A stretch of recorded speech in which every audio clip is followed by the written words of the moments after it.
double.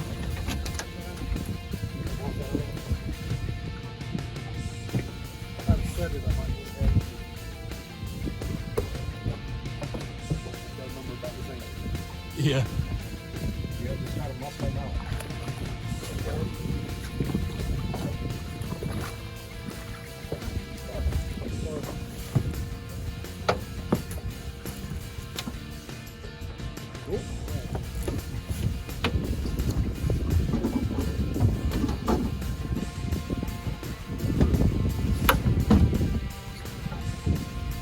Little guy, but he's a fish this morning. First fish this morning. Get the skunk off. Didn't take too long.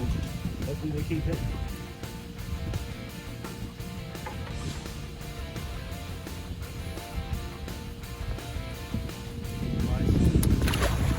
There he goes.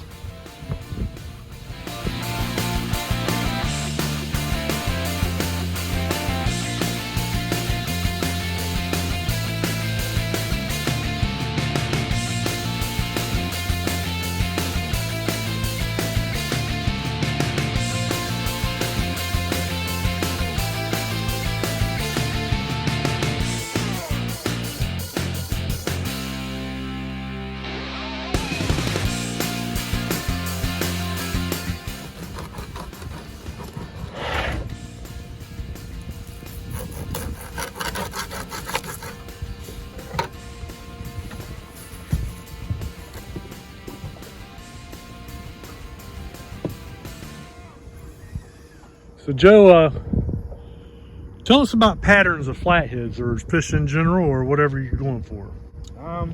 Patterning flatheads is probably the toughest part about chasing after them, because sometimes they get me scratching my head, but they generally relate to cover.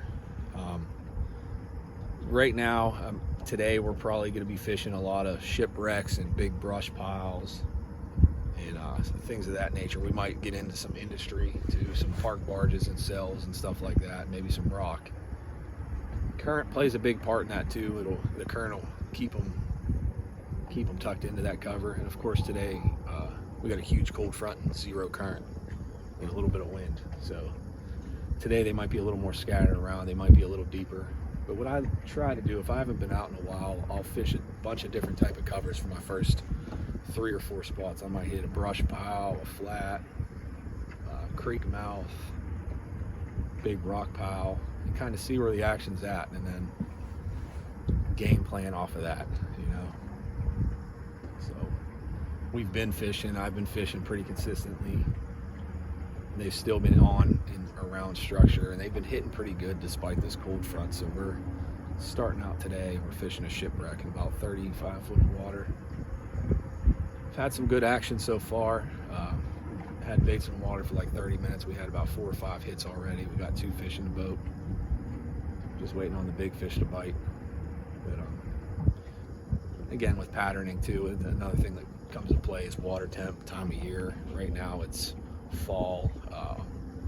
Water temperature dropped pretty much about 8 to 10 degrees in the last week and a half, which, you know, we'll see what that does. I don't know. We went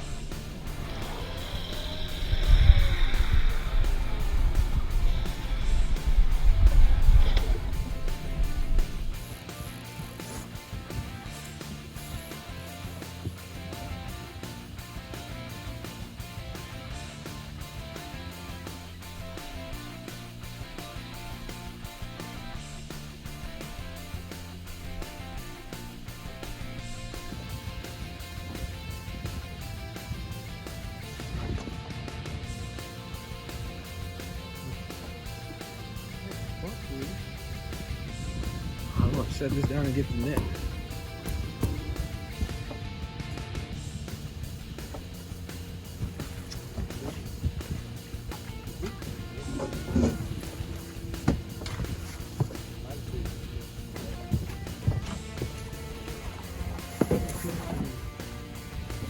If we catch enough of them, maybe we'll stop crushing our baits. Let the flathead get.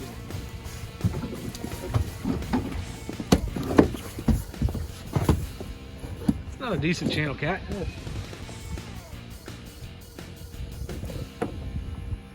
You're on fire today. What are you, little channel cat? That's probably what, 5-6 pounds? Yeah, that's it.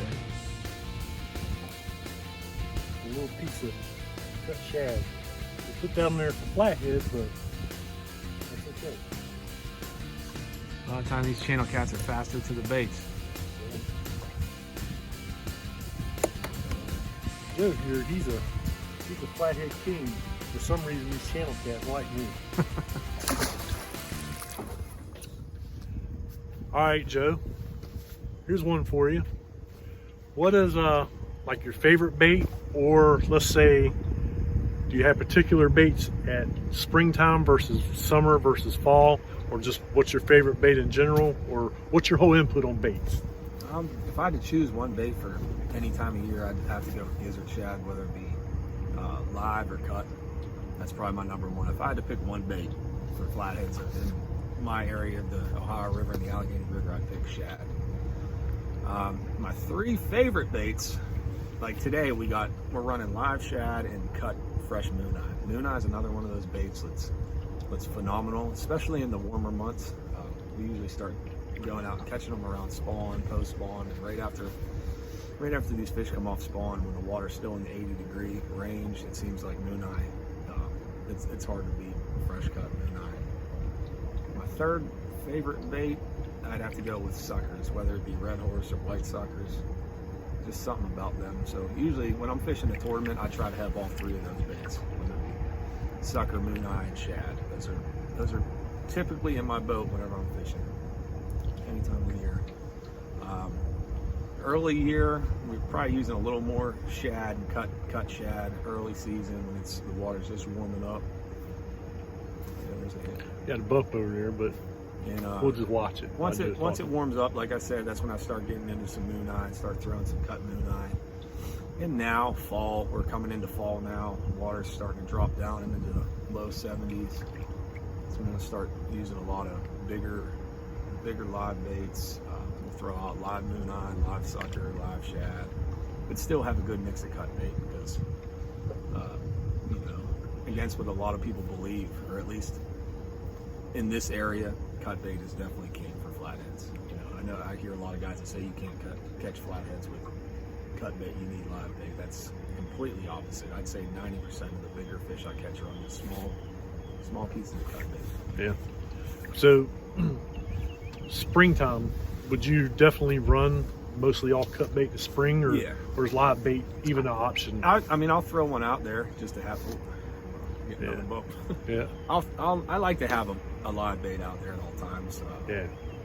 They definitely key in on the cut bait. And again, when you got current, that helps you out big time. Gets that scent trail dispersed back through whatever you're fishing, and those flatheads will come to find you.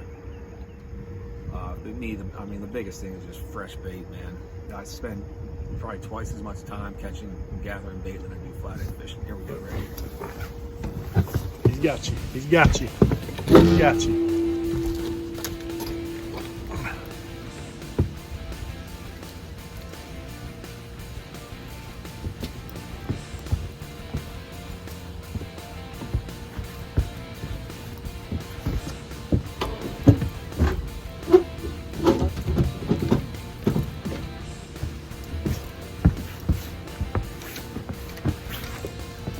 Feel pretty good, Joe? Yeah, he's a small guy. It's a medium. Anchor all right?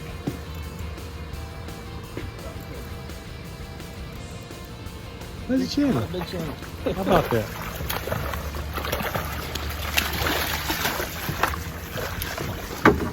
How about that? The channel's eating it up today, aren't they? Wow. He took that down good. He sure did. I'd have swore up and down that was a flathead take there. That's a solid channel cat there, man. Yeah. That's a nice one.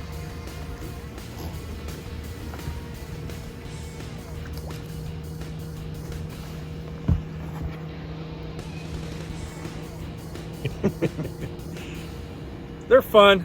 I'm not a fan. Out here catching flatheads, they're trying to at least. They're eating up all that good moon eye, but they're fun to catch. That's okay though.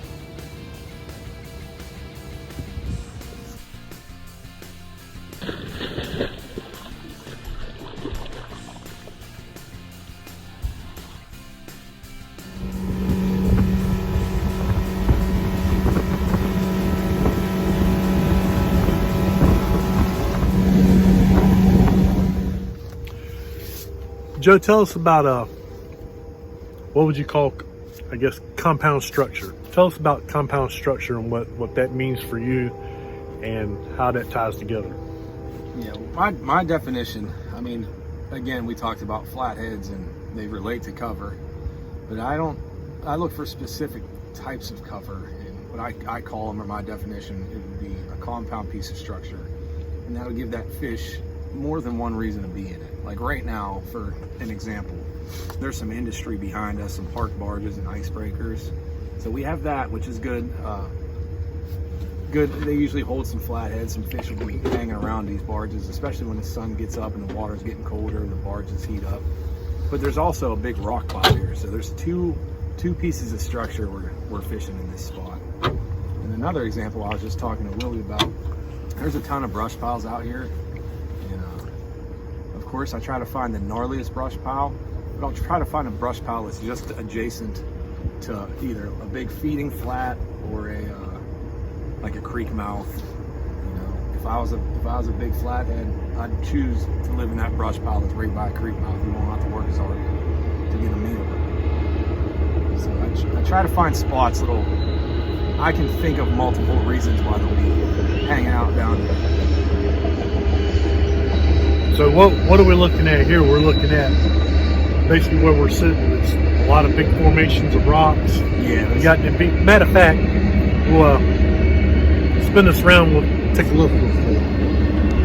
As you can see, the big canisters out there. You got barges right there.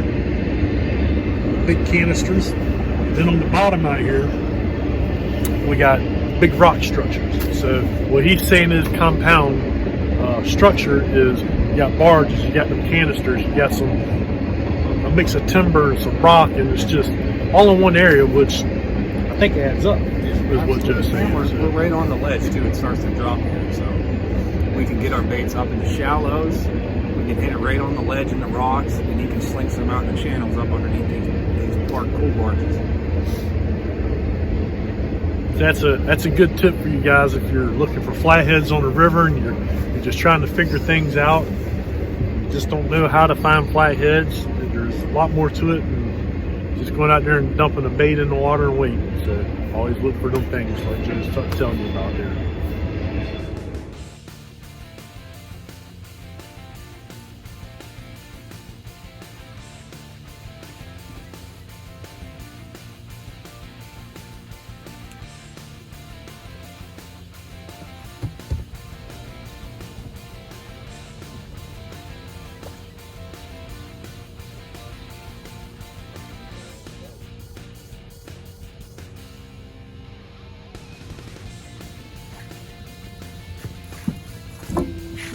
All right, Joe.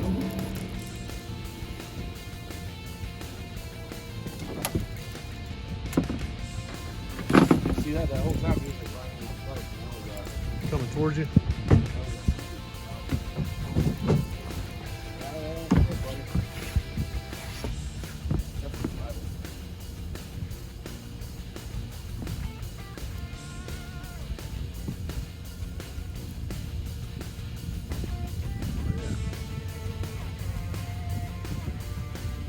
Guess.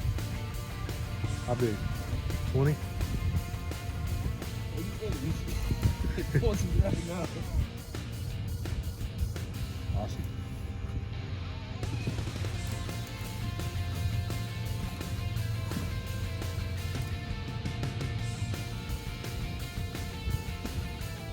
See that back row section? Yeah, buddy.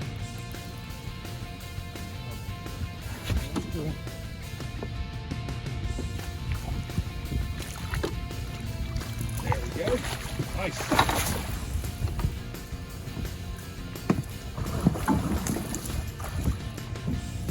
Beautiful.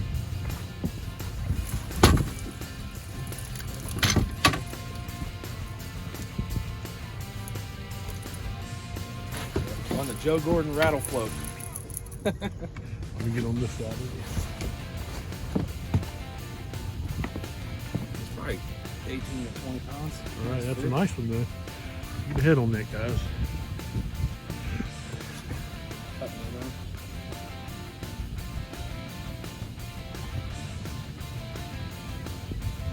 Beautiful, beautiful fish. Give us a nice little let go here.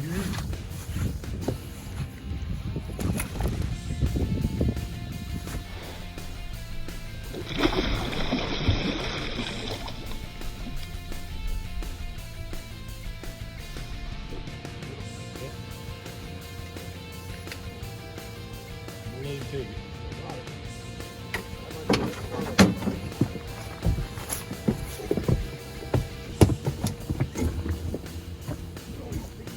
Oh yeah. That's what I'm talking about, baby. It's a good fish right there, fellas. Just take your time. You got a back anchor on your side.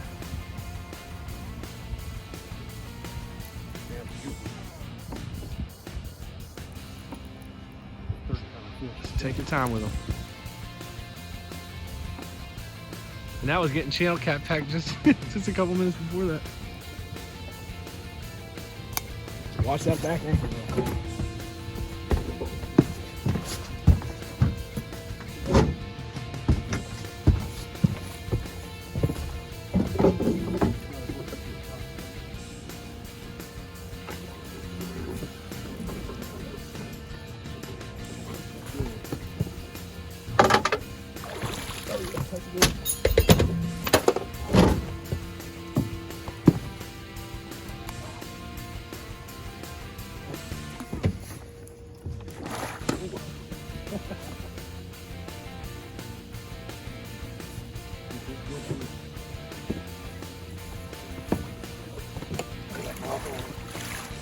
Get in that net, boy.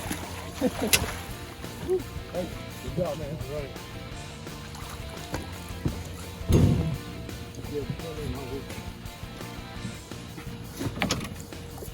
Nice fish.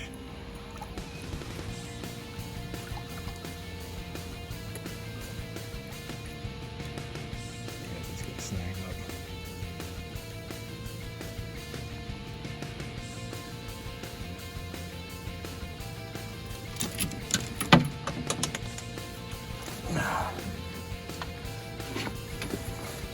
Woo. Oh yeah, that's a good one. There he is, guys. Look there. Beautiful. How'd that fight feel? That felt good. And I'm gonna tell you something, guys. Your Granata put me on this fish. This ain't me. My rod and reel and my line and hook. That's a Mr. good Granata one. put me on them. Beautiful fish. I'm gonna tell you thank you, Mr. Granata. Oh, anytime, man. I'm glad you came up. All right. Nice. All right, let's give a big lick, man.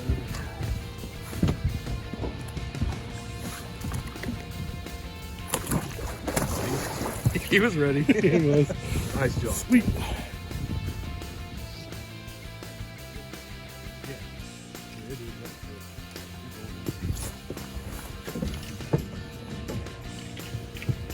Got it? Yeah. Nice. Another good one. Hey, keep cranking them in, baby. Enjoy it. Oh, he's another good one. I'd say he's in the. Maybe close to the other. Nice. This is gonna fill in the K-Cat. What's that, the kale? We might have this one. I'm gonna go get that net again here for you.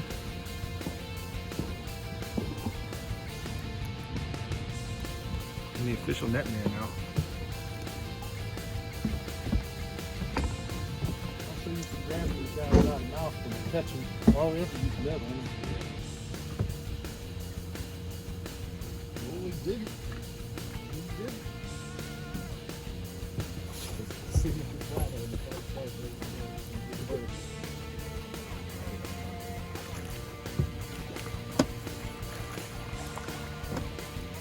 Nice little fish. All right, buddy. A little smaller than the last one, but still a quality fish. Yeah, bud, these waters.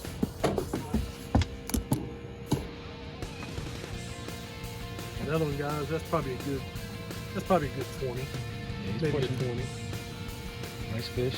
Guessing. I like to guess on these fish's weight. That's your fish, man. He could be 60. You can say he's a 60. It don't matter. All right, Nice job. guys. We're gonna let this guy go. And again, this is a Joe Granata day.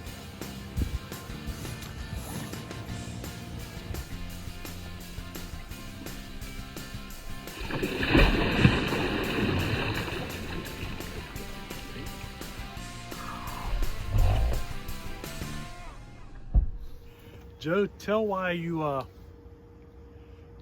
like barges as water temperature is dropping.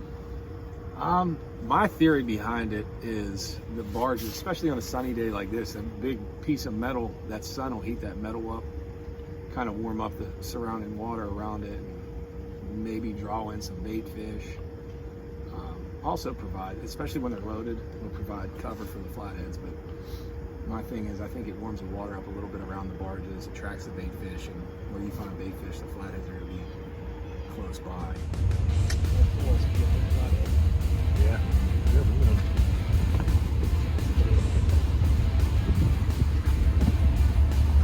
See, guys, here's the difference. Sometimes when you got your channel cats, they kind of do a peck, a quick pull. The flathead would do that too. Normally that's going to be a channel cat when he's popping, pulling like that, and he's popping real quick. Flathead would put more of a wave into it like this, and then just start going down. Not always, but sometimes, as you can see.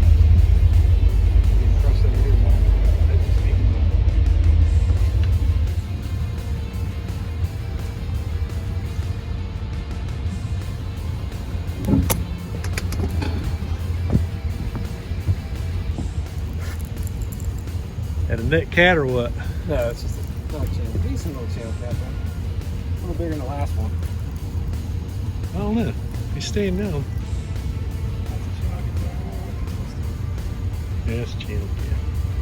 See him down there. Water ain't too nasty today at all.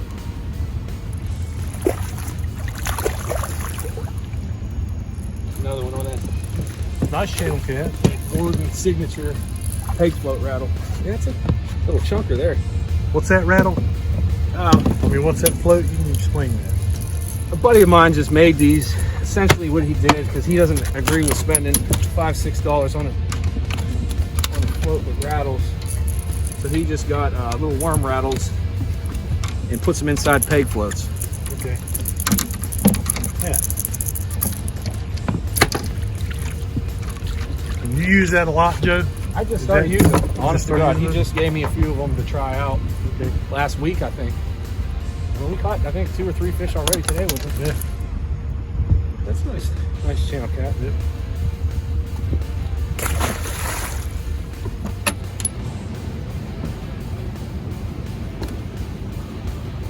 Scanning speed. Is that says scanning speed? Yeah, I like to scan. Usually about 4 to 5 miles an hour. It seems like I get the most clear image. I'm just looking for any bits of structure or fish. Anything that I think a flathead's going to be laying up on or behind. Coming up here, this waypoint up here, we're going to actually scan that. There's it's like a sunken old barge. It usually holds some fish, it holds some bait and some flatheads. So we'll be coming up on it here in a minute and check it out, see if we see any fish behind it. There's some rock off to the side here. This whole bank that we're on right now is a pretty good stretch.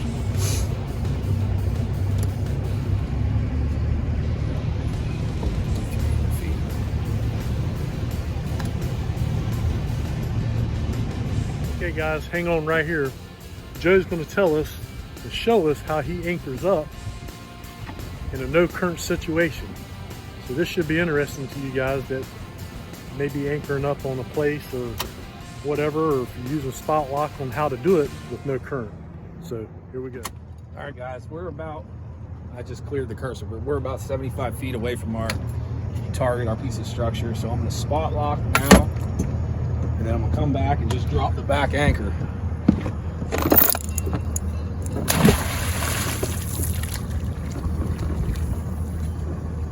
out a little bit of line.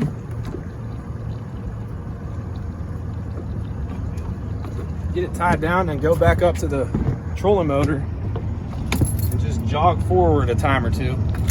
And that trolling motor will pull against that back anchor and typically keep you straight. And, you know, it saves you from throwing two anchors. You just got to throw one. Joe, can you explain spot lock to us? Yeah, well, in these trolling motors now, they got GPS modules in them, and they work off of satellites, and they'll pretty much anchor your boat. They'll keep that where that GPS puck is. They'll keep that in one little location. I think it's like a 5-foot radius, technically, and it'll hold you there. And you can kind of see the head of the trolling motor right now, kind of working.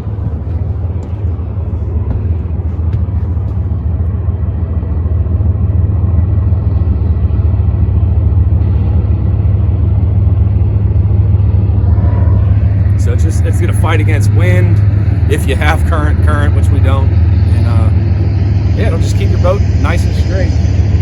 That back anchor right now, we're tight on that back anchor, so it's just pulling us tight on it, keeping us where we want to be.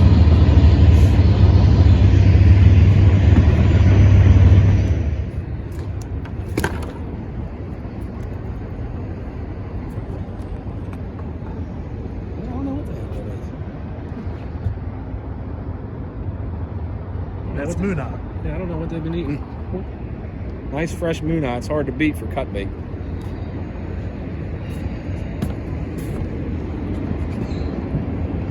Show us what you're hooking up on and what type of hooks and brand. These are Marudos, 8/0 Marudo circle hooks.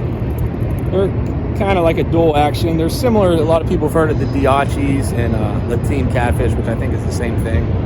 Similar hook design. It's got a little more of an aggressive bend on it, and just in my opinion, it seems to be built a little better and holds a point a little bit better. And that's one of your sponsors, right, Joe? Yeah. Yep, I get them through Angler Innovations. You can check them out online and order. Awesome company. The biggest thing, man, when you're hooking up cut bait, you don't want to fill that hook gap. I mean, you want to put the bare minimum inside of that hook. That way that fish, his lip has no problem getting tied up in there. That's why I like going through the mouth too, because you got a little boniness up there, and you don't have to put it in there too deep, and it'll hold on there fairly well.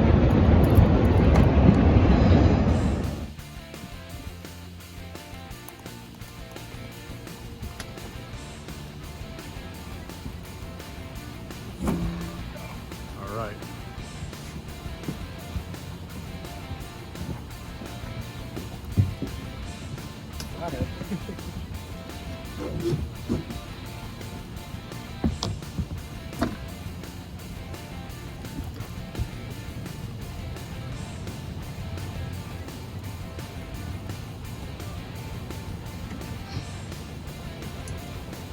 What you guessing, Joe?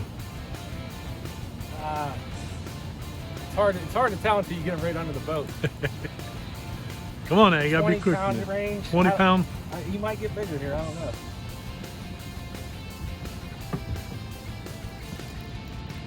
I call it walking the dog. You usually walk them to the boat, and then once you get them off the boat, that's when they start going crazy.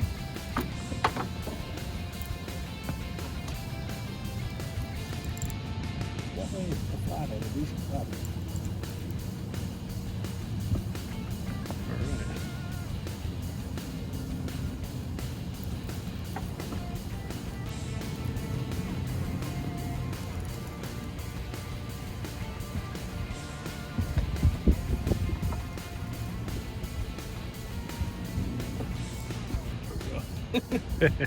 He just got bigger.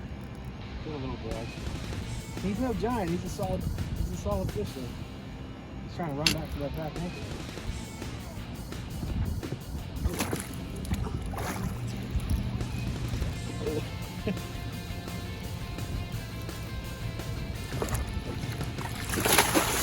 Nice. Good one.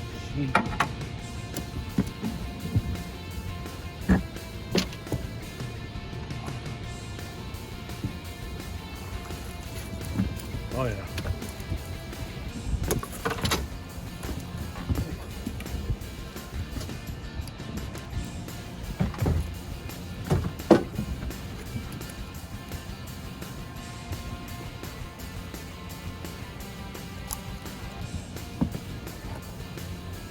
good fish. That's a nice solid fish, Jay. What do you say he is? 25? Probably right around 20. 20? So that's pretty much right on with the guess. Nice.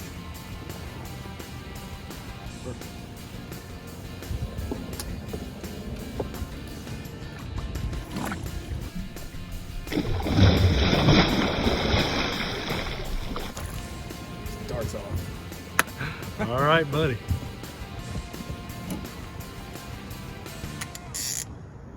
Now, Joe, I see you got a Ready Bait shirt on. Tell us about Ready Bait. Well, Ready Bait's the best bait and tackle shop around here, in my opinion, in Western Pennsylvania, really in the tri-state area here. Tim Redinger and his wife Linda,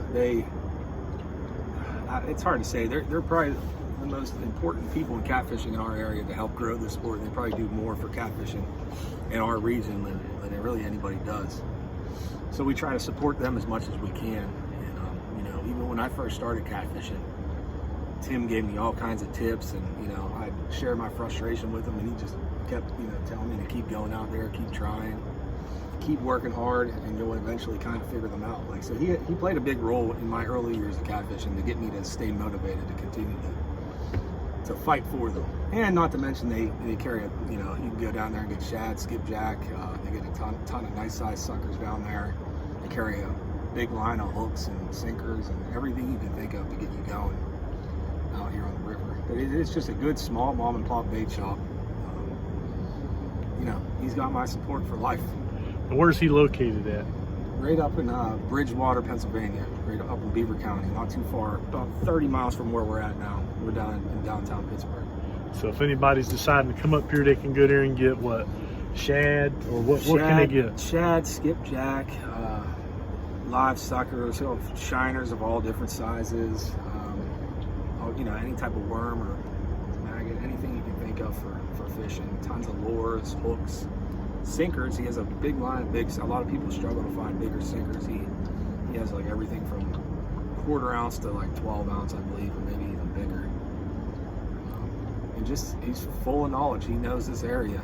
He talks to a lot of guys and a lot of people in there, catfishermen. He knows what's going on. So if you're ever in the area just getting into catfishing and you want to get the inside scoop on how the bite's been, stop up Ready Bait. If he's not there, somebody will be in there that can help you out too.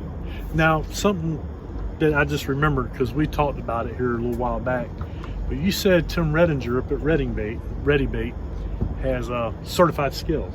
Yes, yeah, that's another thing. Any state records that are caught, he has, I believe, that the only set of certified scales in the area that I know of that would definitely go out of his way to help us out. To, you know, if somebody lucked into a state record around here, he's the guy you want to get a hold of and get that fish on his scales with somebody from the Fish Commission. So, there. In other words, if you're up here in this area and you catch what you believe to be a state record, you could go to Redinger. Will he come out? Will he come out to meet you? Or he could if he's available. I'm sure he would. We're actually working on something to try to get like almost like a mobile weigh-in site for something that happens like that. We would still have to discuss that further. So I'm sure he'll do a video about that, explaining it. Okay. But for now, you ever catch a state record, do everything you got to do to keep that fish alive. It's not worth killing the fish for a record. But if you are confident you can keep it alive, you got adequate live well, oxygen, aeration, recirculation, all that jazz, get a hold of Tim Ready Bait, and he'll know what to do with the rest. He has the contacts to get a hold of people from the Fish Commission. He's got the scales on site at the bait shop. And it gets any species. It doesn't have to be catfish. You know, you catch state record bass or, you know, walleye or whatever. He's the guy. He's the guy you want to get a hold of. He'll help take care of the rest. So that scale, I guess what Joe's saying is that scale that Tim has up at Ready Bait holds ground with DNR, right? Yeah. Holds ground with DNR. So they will actually take his weight that you have and they can go off his scale to be an actual state record. Yep. So just to make that clear. So and that's just another thing that he's done for this. You know, he's done that mainly for the catfishermen, but you know, obviously you can weigh in any fish. But right. He went out of his way to raise money to buy this set of scales, and he deals with, you know, whoever he has to deal with to make sure he gets it registered every year or however often it is. Like you know, it's just another characteristic of Tim, just going above and beyond for the catfish community around here. Well, that sounds like Tim cares a lot about the sport and the people that's in the area, so that's a good thing. So thumbs up to Tim Redinger. Over at Ready Bait. Yeah, buddy.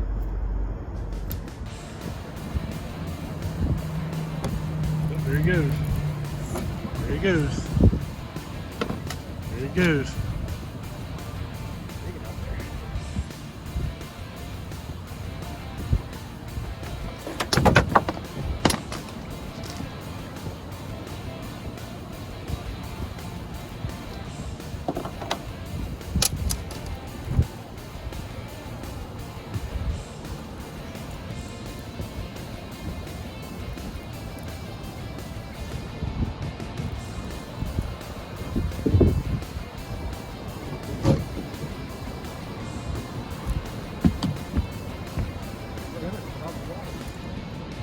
Big channel.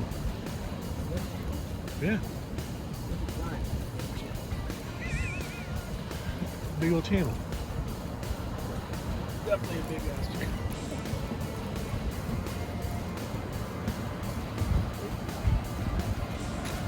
No, that's flat. No, that's channel. That's a giant channel. Yeah, sure is.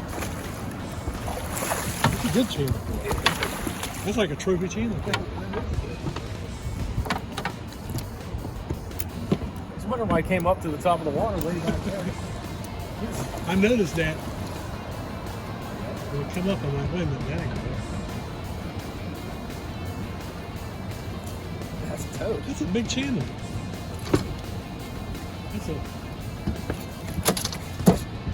That's a 14, probably 13, 14 pound channel. Yeah, I'd weigh him.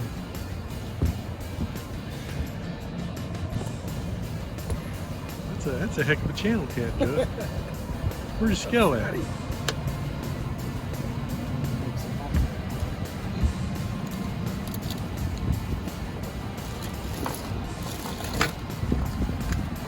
Definitely 10 plus, right?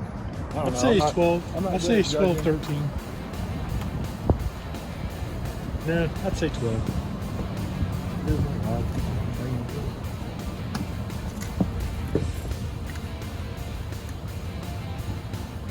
Money, man. What is it? 12.9. 12.9 ounce. About figured- 12 and a half pounds. That's, I figured 12, 13. That's a nice channel. That's a I good don't mind channel. catching them when they get big like that. Yeah. There's 2 to 5 pounders that I don't like. Yeah. Quick go, buddy. Get him just locked on there.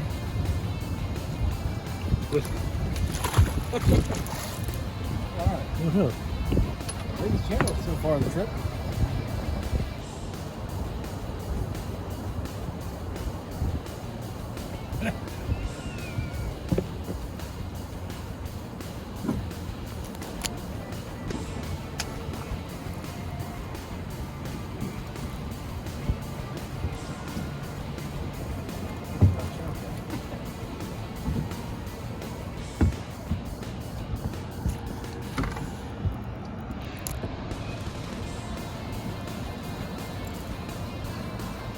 I was looking at number 3. I thought that was going to go in there. That one took off.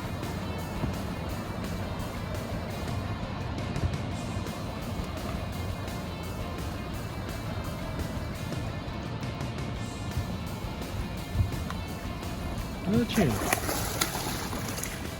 The one downfall of cut moon eyes, the channel cats love them too. Yeah.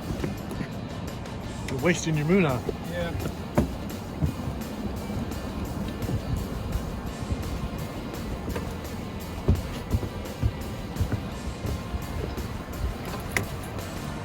He's a good fella. Yeah. A little smaller, we use it for bait.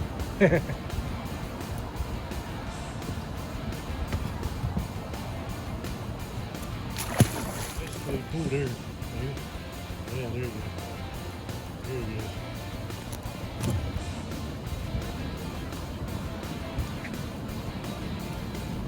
Another rod.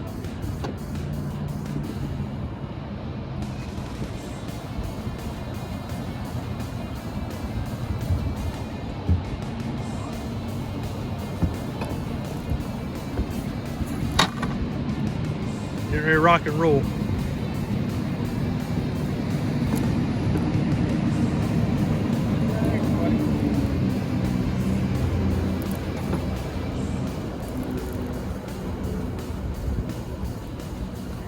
Flatty.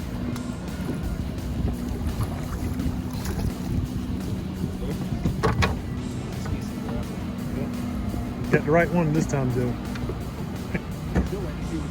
Yeah, it's hanging out. It's hanging around.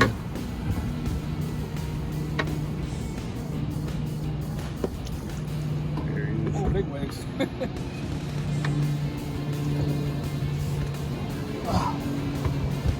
Lord.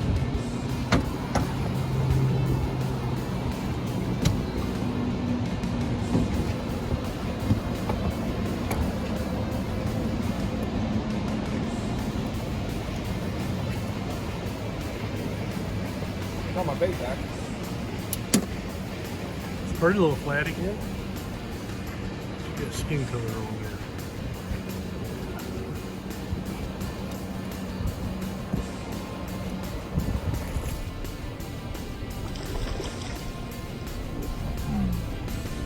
there. Okay guys, Joe's going to tell you a little bit on his thoughts on bait placement on structure.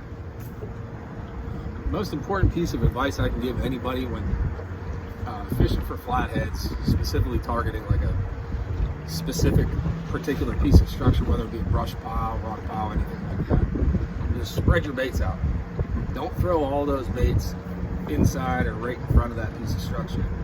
I've noticed a lot of the time the active fish are going to be out on the perimeter, kind of doing whatever they're doing, hunting or whatever.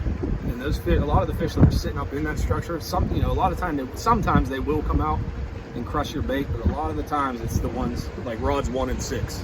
Those two outside rods, those are usually the ones that get hit. The active fish are just cruising around just off that structure. So, Which spread them baits out. I think we have experienced that today. Absolutely. On the outside. So, and even during the day too, another common misconception is flatheads, you only catch flatheads at night, they're only active at night. That's not true. You can come out here any time of the day, anchor up in or around structure and find some active flatheads. Usually give it about 30-40 minutes and kind of go off your gut too. If you feel like if you're getting you had a couple flatheads pick up some baits but they spin them, you think they might come back, I might stretch that out a little bit. Or if we catch several fish right away on the spot and start catching them maybe every 15 minutes after that, I'll stick it out longer. But 30 to 40 minutes for me, and I'm gone. I'm hitting something else. we experienced that today where Joe was like, okay, 10 more minutes, we're going to leave. And that last 10 minutes, boom, rod goes down. Yep. As we're thinking about actually pulling up and getting ready to leave, and there it goes. So the extra 10 minutes could actually mean something when you're counting 20, 30 minutes or whatever. Like you said, you got to go by your gut. So. Absolutely. You'll feel it, man. Yeah. Sometimes you'll be wrong, but sometimes you'll be right and catch that fish of a lifetime.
Dude, that is awesome, dude. I mean, that's Yeah, exciting.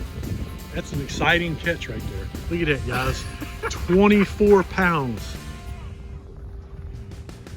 Joe Granata, 24 pounds. Check that out. Wow. it's a big one. It's a new person. I caught a 22 down here a couple years ago, but That is awesome. I have to get a couple pictures of this guy.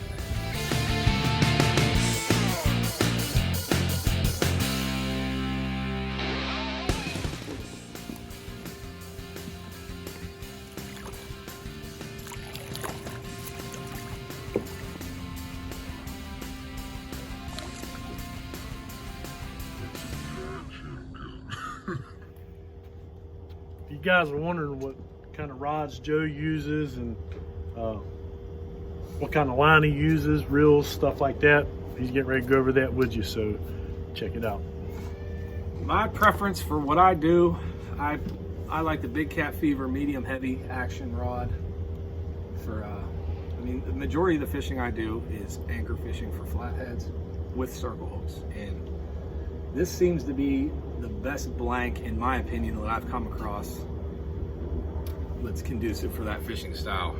But it's also versatile enough. I mean, we've caught everything from 2-pound channel cats. Will still load these up every now and again when they get a running start, up to 80, 90-pound blue catfish, and have total confidence in this. The line I'm running is 50-pound slime line, and I use 80-pound heavy leader cover.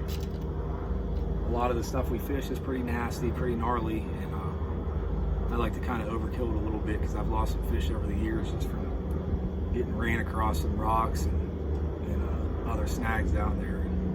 And, you could potentially lose a fish for a lifetime, so I just have a little more confidence in the heavier gauge monos. Gives you a little more abrasion resistance. And they got they got multiple actions available from medium to all the way up to extra heavy now. You got a new line coming out called the Hellcat series of rods. It's going to be a higher end, a little higher of a price point rod, but it's got better components, a little bit of a different blank. You're still going to have medium to extra heavy options with it, high vis Kellers. It's going to be a pretty sweet rod. I'm pretty excited to get some myself. That's it, man. If you never tried any, pick it up. Also, $10,000 for a state record if you catch them on this rod. It's another incentive to use it. Catch the fever. How long you been with Big Cat Fever? I've been on their pro staff for, this is my 3rd year, but I've been using their gear since they launched pretty much. Just a couple months after they launched, so I picked one up to try it out. I was looking for a new boat anchor rod, and it fit the bill, and I love it. And ever since, I've been using them. And I beat the heck out of them, and I've never had any issues. So You're pretty dedicated to Big Cat Fever, huh? oh yeah. I mean, again, I'm not knocking any other rods. These are just what I use, what I have my confidence in, and they're just ran by a great group of guys who take care of a lot of people and also do a lot for the community of catfishing. If you keep up with Joe and you watch his Facebook page, some of you know that he does use Big Cat Fever, some of you don't. A lot of new people come across on YouTube and they want to see what people are using as they're catching some of the stuff that people like Joe catch and all the big fish he catches and on a regular basis. So it's always good to see what people's doing. So. In this video, I'm sure you'll see a lot of the action of the rods actually getting pulled down and taken down, so you get a basic idea of the action of these rods. And they got that soft tip, which is great for circle hooks, but they still got that backbone where if you need to turn that fish, that flathead around before he gets in that brush pile, you can horse him around when need be. Right. What about your reel there, Joe? This is a Penn Fathom 20 level wind. This is one of the originals. They just came out with a Penn Fathom 2 like a year or two ago. I got some of those too, but to be honest with you, I like these older ones better. They just seem to hold up a little better. I've never had any issues with the older ones. The newer ones, I've had a couple broke down on me. Nothing serious, but still, new reels shouldn't be breaking down on you. So I kind of have a preference for these older ones, but they're hard to find now. think they stopped making them, so you got to buy them off somebody. Right. You know. You got to search them down on eBay or something like that. Yep. Yeah. But they're great. I mean, you know, they hold a lot of drag, super smooth drag as well. Just low maintenance reel. I beat the heck out of them, and I don't get them serviced too often. They hold up, man. It's, you know, it's reliable. I look for reliable gear that I don't have to baby around or do too much work on them to maintain them. Right. You just want to fish. That's it. Put them in the water and fish.